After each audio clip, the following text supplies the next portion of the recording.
Hi, everyone. I'm Carrie Warnick, Program Coordinator for Multi-Region Purchasing Co-op, and I'm going to spend the next several minutes reminding you of Maestro Forecasting.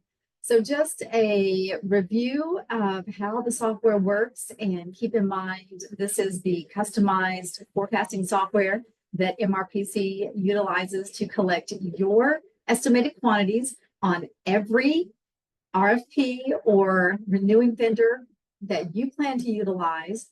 And it gives us just a lovely report that aggregates all your total quantities, and it gives you a final report that becomes your proof of forecasting and cost analyzing in case the auditor asks for that in your procurement review, which I promise you they will.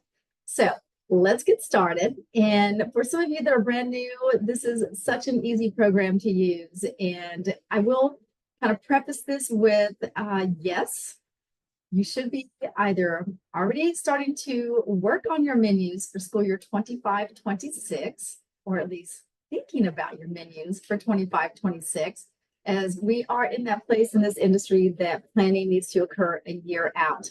And I will tell you that MRPC is renewing with all their current vendors, with exception to the milk bid and also the USDA Foods for Further Processing bid. And that's for processed commodities. And not all of you do that.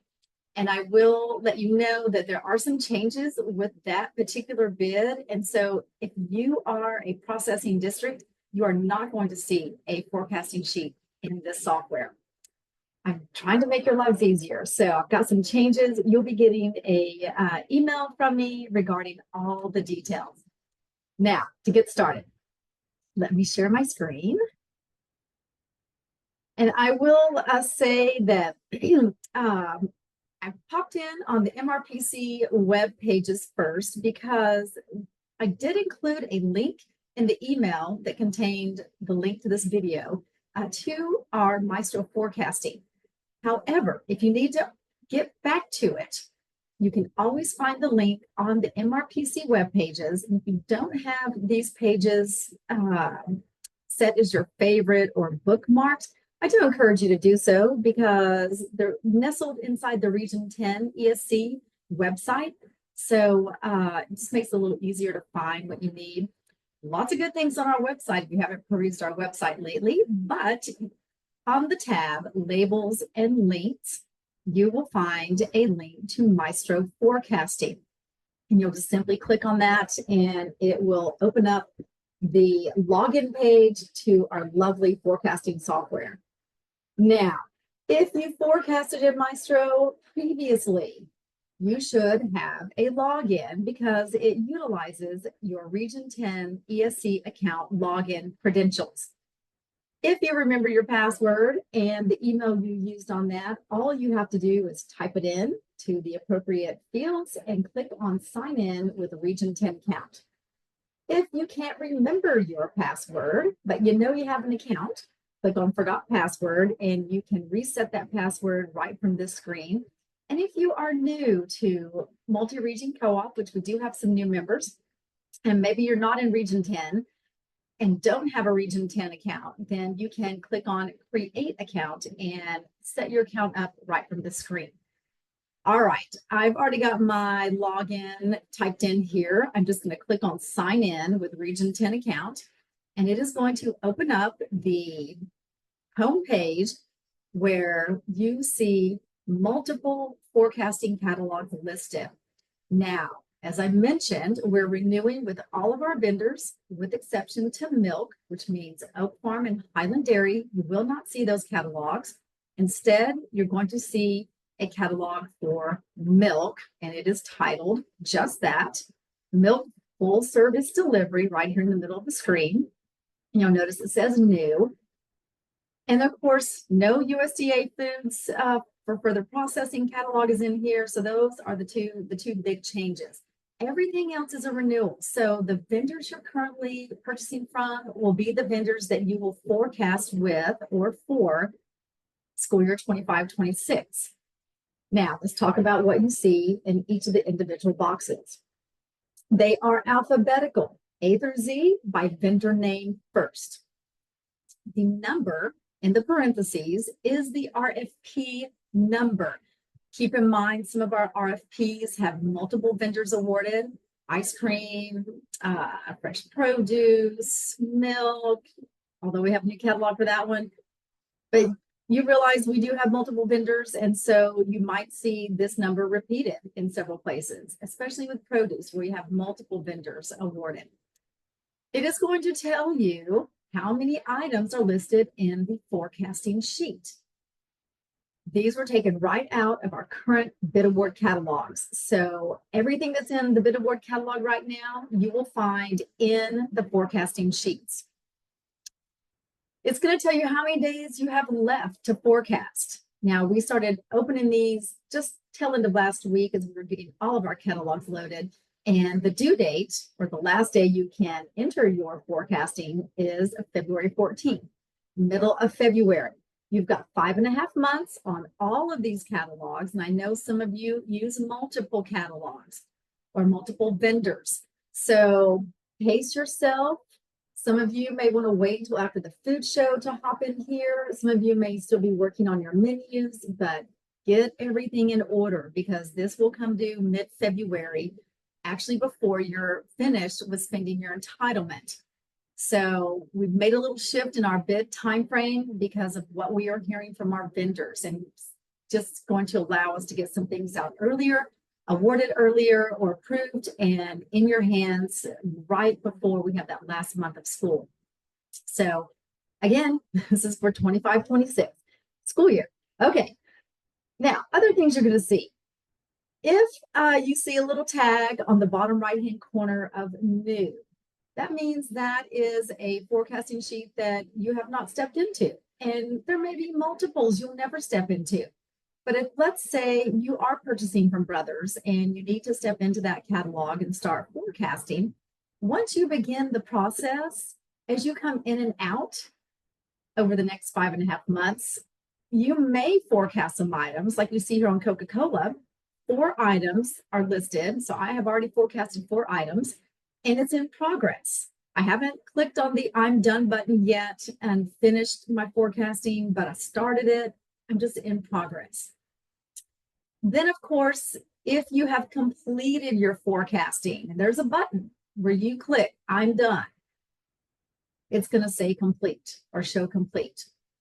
As long as this is still open, oops, I need to click on that. Hang on, I'm getting ahead of myself. As long as this date has not come and gone, that open until date, I can step back in to any one of these catalogs, whether I'm in progress, showing new, or it is showing complete. I can reopen it or I can view items that I have forecasted. But we're gonna click on one that says new. Let's see here. Let's just what I'm gonna do here. I'm gonna go ahead and step into Brothers Produce. I want to show you guys a couple of things. Now you can click anywhere inside the boxes. So it doesn't matter where you click. Once you do, it's gonna open up a begin forecast screen. Reminds you of the title.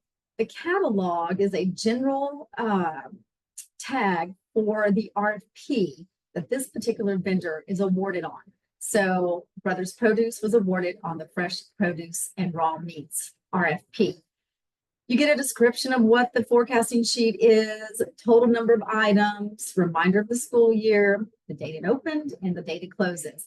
You'll click on Start, and it will open up a spreadsheet looking screen. Gives you a reminder, you've got to click on Save Changes as you make your entries, but I'm going to walk you through entering your requested products. All right, first let's talk about the left navigation panel. You've got a clear filters button. So once you start sorting or filtering or searching, to clear that out, you can click on the button. You've got a toggle button of all items in the catalog, that I think 162, or my items. Now, once you start entering your annual estimated quantities and you click on my items, it's going to shorten the list and only show you those items you forecasted. You can search by category. So you notice there is a category column. If I only want to look at what's available in, let's just do avocados. If I select that category, I'm presented with the only two products in this forecasting sheet that have the word or the category avocados. I could enter my quantities, and how do I know what do I enter here? Number one, this is your annual amount, what you plan to order for the entire school year of 25-26. It is based on the unit of measure, which is one case or one pack. And it's telling me the pack size is 6 count. So each time I order one case or one pack, I'm going to get 6 avocados. Maybe we're doing all kinds of fun fresh guacamole, and I'm going to need about 100 of those orders throughout the school year next year. I'm going to type in 100, not 100 avocados, but 106 count packs of avocados. So this unit of measure based off the pack size is how you determine your estimated quantities. Now, the minute I type in 100, I can click on tab on my keyboard, enter on my keyboard, or even click outside the space anywhere, and it automatically calculates a cost analysis for me. Now, going into 25-26, we have estimated an increase anywhere from 0 up to 10%. So you're going to see a column of 0 increase, 5% increase, and 10% increase. And it's showing you if this were to go up by 10% and you were to purchase all 100 packs of the 6 count avocado, you're looking at about $1,600. Now, nothing is happening over here in the left navigation panel yet, but once I click on Save Changes, this now starts to aggregate over here in the left-hand column under My Summary. Now I can toggle this on or off by hitting that little plus or minus sign. So this is a projection of what my cost will be so far. As I add more products, this will start to grow on the left-hand side. So let's go ahead and add another product. Now I'm going to go ahead and click on Clear Filters. I haven't lost my avocados. They're still there, but now I'm getting the full list back. If I wanted to see what I forecasted so far, I could now click on My Items. And now I see that I've got that 100 case pack sitting there for my avocados. Click on All Items, everything comes back. Now I can search the products by keyword. I could search by manufacturer product code. If there was a manufacturer label, I could search on that. With fresh produce, there isn't really, that's kind of held to the categories. And you'll notice that we do have a vendor column, but that's the vendor that's awarded. And we included that this year to remind you of which catalog you're in. Even though it's up here in bold print, Brothers Produce, it's also down here in the vendor column. Now, if I wanted to search on, let's say, a manufacturer product code, I would type in the code, click on Enter, and now it's going to show me that single item that contains that manufacturer product code. And I'll type in my estimated quantities. I'm going to click on Enter, and there is my cost analysis for the one product. But now I don't see anything happening over here, still the one item, because I need to click on Save Changes. Once I save my changes, this starts to build. I now have 2 items, and now my budget is growing, or my need for a budget is growing. That is one way. Now I can delete this and click on Enter. It will bring back everything, or I could have clicked on Clear Filters and it would bring back everything. You can search for a brand or a label, but as you'll notice, there's nothing there because we really don't have anything in the brand label column. So that shouldn't even be showing up, but it is just categories for produce and of course descriptions. All right, before you exit, you always want to click on Save Changes just to make sure that you haven't forgotten anything. If you are done, let's say this was all you're going to purchase from this vendor. Before you click the I'm done button up here in the right-hand corner, you'll want to download your report. You have an option to download as an Excel or a PDF or both, your preference. And if I were to download in the All Items view, I am going to get all the items, including the ones I forecasted. But hang on, it's opening up on my screen. And then if I toggle over to my items and download from this view, then you get a much shorter list. Pull these over so you guys can see what I'm talking about. This is the all items. And as you can see, it's got everything listed. Everything listed, including what I forecasted. There are those avocados, there are those Granny Smith apples, but it's also got everything else. And maybe I don't want to see everything. So I can always download a report from the My Items view. And now you see it's only listing the 2 items I forecasted. So you've got a choice there. I think it's easier to do the My Items. It gives you everything you forecasted, much easier to look at and work with. Downloading Excel obviously gives you kind of like that order guide situation with an Excel spreadsheet, but PDF, that's what makes you happy. All right.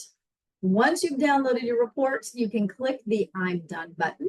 You're going to get a window that's asking, are you sure you've completed your forecast? You're going to click on finished and then click on confirm.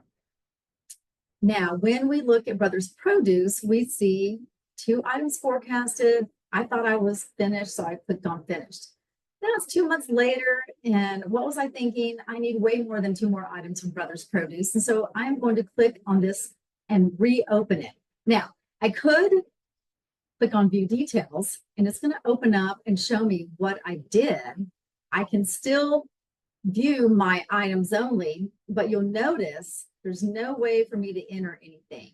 Okay, this is a view only screen because if you're not sure what you did and if you forgot something, this might be just a quick overview. You click on the go back button, click on Brothers Produce again, and now this time click reopen because I've forgotten a whole lot of items. I left it in my items view. I'm going to click on all items. And now I've got that annual quantity and the ability to start building more forecasting. So I can come through and I can click on these different products. Every now and then, remind yourself to click on Save Changes. So that way you're not stepping out and forgetting to save what you did. And a good way is, double check yourself. It's showing 6 items. Toggle to My Items. Make sure you've got everything there. Click Save Changes. Then you can step out. Now, up here in the top left-hand corner, you've got the Home button. Just click on that and it takes you right back out. Now, look at Brothers Produce again. It's now in progress because I didn't click the I'm done button. And I want to remind myself to probably delete that spreadsheet I downloaded because that's no longer accurate. I've added some more products. You can leave all of these in progress. Just make sure that you get them completed by that February 14th date. Now, one other thing I wanted to show you. Let me open up something bigger here. I'm going to open up, there's my Labatt. Now, Labatt has a gajillion items, I know, but same thing. You can search by keyword, you can search by product code, you can search by vendor code with Labatt. We do have the Labatt code, which is the same as the vendor code. Manufacturer code is a different code. This is their Labatt stocking code, vendor code. You could search on that. You can also toggle Buy American. So if a product meets the Buy American and you want to look at everything that is saying yes to Buy American in the way of food, you just click this little toggle button. And now everything in the Buy American column that says yes will pop up. If you're not wanting to order products that don't meet the Buy American, that might be how you want to approach this catalog. Now, keep in mind, if you're ordering non-food items, you'll need to turn that off because obviously things like liners and wraps and foils and all those kind of things, they're not going to say yes or no in the Buy American column. I will say, as much as I want Buy American to be as accurate as possible, We're not 100%, you know, we're human. And so I'm gonna say we're maybe at that 98% mark of everything tagged correctly. But just know that that is something you can do. And it exists in other catalogs, especially like the produce catalogs. There's that, you know, Buy American column. So that might be more beneficial in a produce catalog. And yes, I could have shown you while I was in Brothers, but I didn't think about that. One thing I do want to show you about the brands is that if you click inside the field, it automatically opens up a list with a scroll down option, but it's pretty limited. Same thing with clicking on the down arrow. It's a limited, you've got to keep clicking on show more. And my gosh, if you're in Labatt, or even if you're in, we've got the Prospering Pals group now. I'm going to show you your catalog in a minute. That can be pretty cumbersome. One thing to note is that when you start typing any letter in that search brand labels field, the first letter you type, it is going to produce every single brand that has the letter P. That's what I chose. If I type in an I, again, everything that's got a P followed by an I. If I type in an L, so I'm headed toward Pilgrim's Pride, it's going to show me everything that's got PIL. So you can narrow that list to exactly what you're looking for just by typing in the letters. If I select Pilgrim's Pride, now I'm only looking at the products by Pilgrim's Pride. And if I wanted to maybe narrow this down to breast meat only, if I type in the word breast, now I've got Pilgrim's Pride with breast meat only products. So there are multiple ways to really filter down the larger list to get it to a more finite situation. Once I'm done with my forecasting here, enter my quantities, I'm going to hit tab, save my changes. Don't forget to do that. One good reminder is if you don't see things popping up over here in the left summary section, that's just a good reminder to, oh, save your changes. I'm going to clear the filters. And I think there is a safety net. If I were to enter a few things and I don't click on Save Changes, I click on Home button, nope, it lets me go out. And if I were to go back in, those would not be saved. So make sure you're just every now and then clicking on Save Changes, and especially if you've entered a lot of products, or just periodically, you know, click that button. Now, I know I mentioned we've got the Prospering Pals group. Typically, you guys have done a standalone full line grocery distributor bid. And this year, you have asked Multi-Region Co-op to procure on your behalf. So for those of you that are with the Prospering Pals Co-op, you have a catalog, and it is titled Prospering Pals Co-op Only Distributor Bid. This is going to look very similar to our Labatt bid. So if you are a school that is not part of this Prospering Pals group, you would not want to step into this catalog, but it is set up the same way. So you're going to see vendor code is that Cisco code, and this is taken right out of your current catalog with Cisco. Bid code, this is what MRPC has put into place for a bid code. And then you've got product description, your manufacturer code, brands, and current pricing.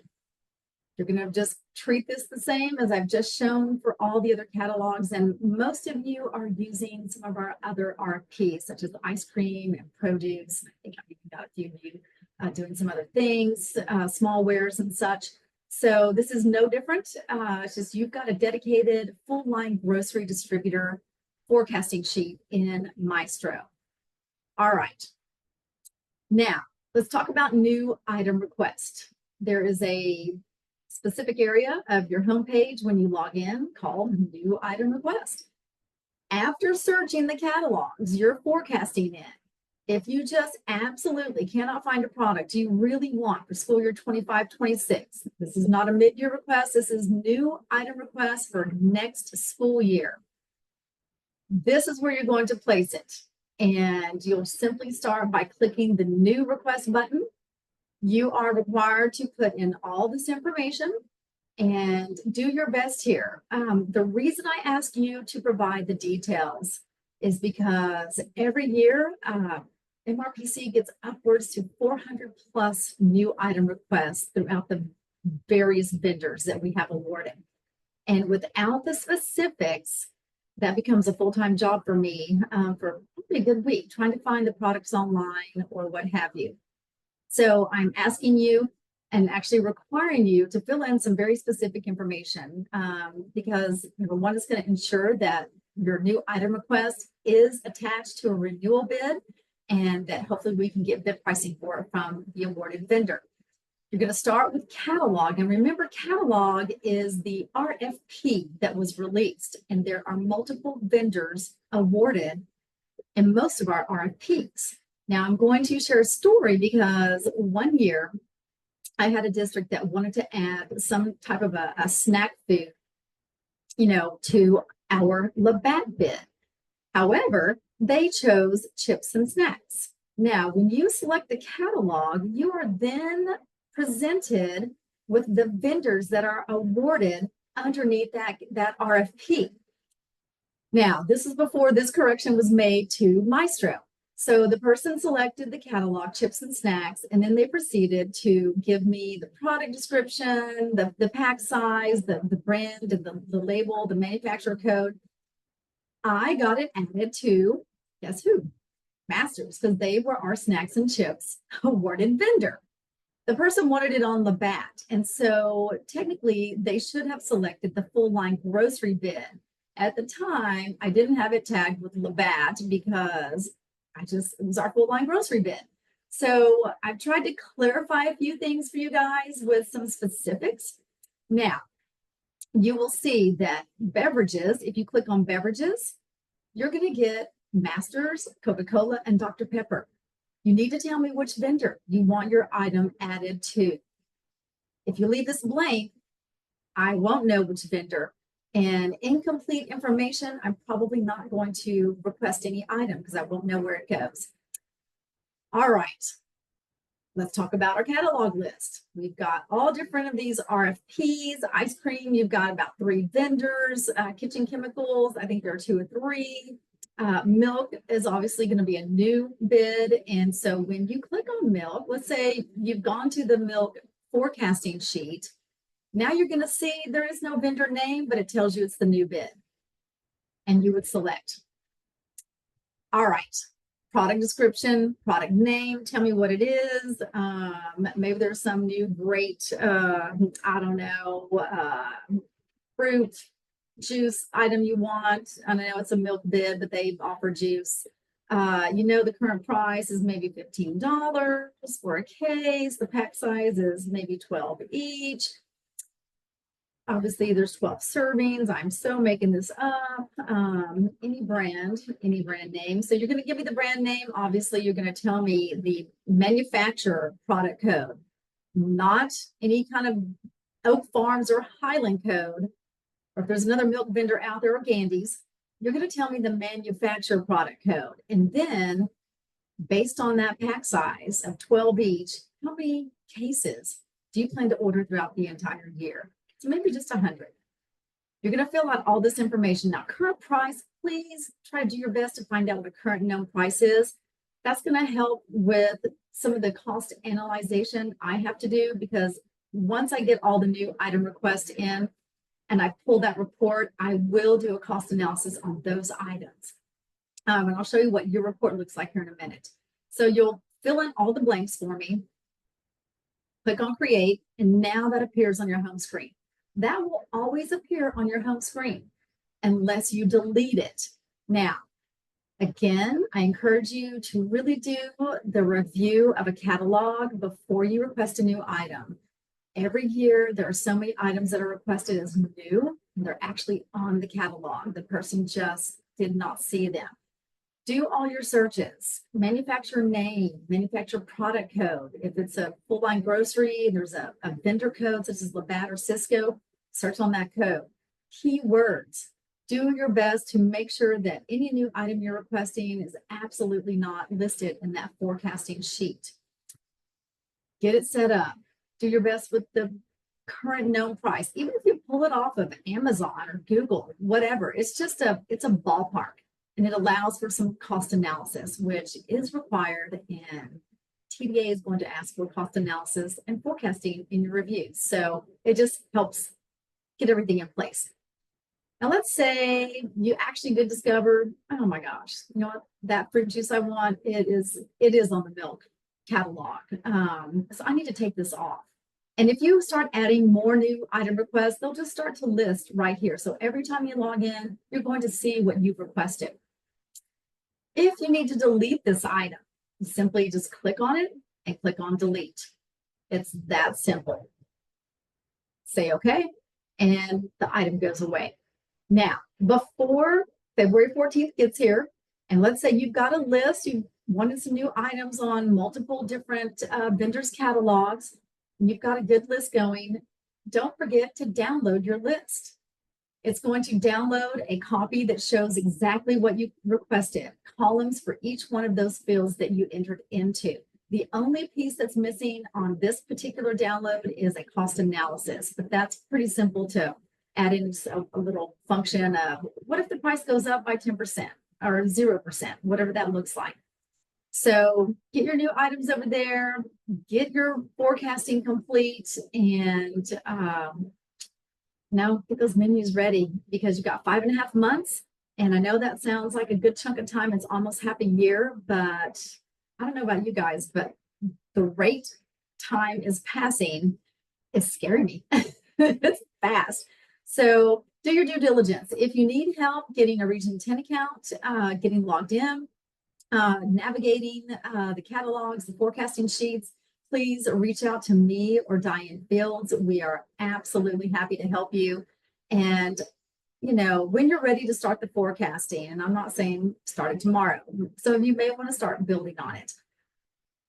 First, you know, have your menus ready.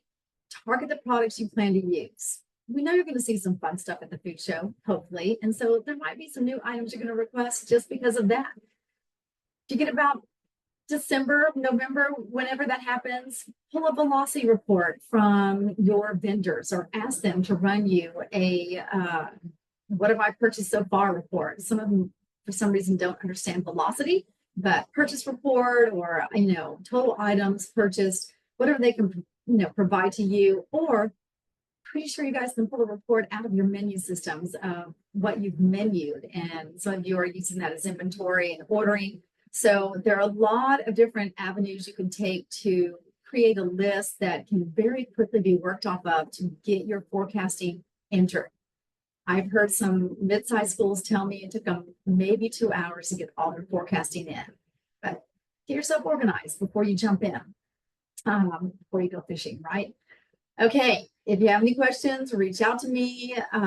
If you are processing, you will be getting a separate email from me, because that forecasting sheet is not in there.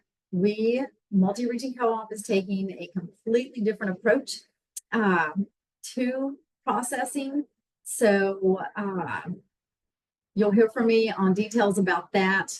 But what I can say on the full line grocery bid is, you know, if you want to go ahead and not forecast any items that you know you're going to want to process, that's perfectly fine.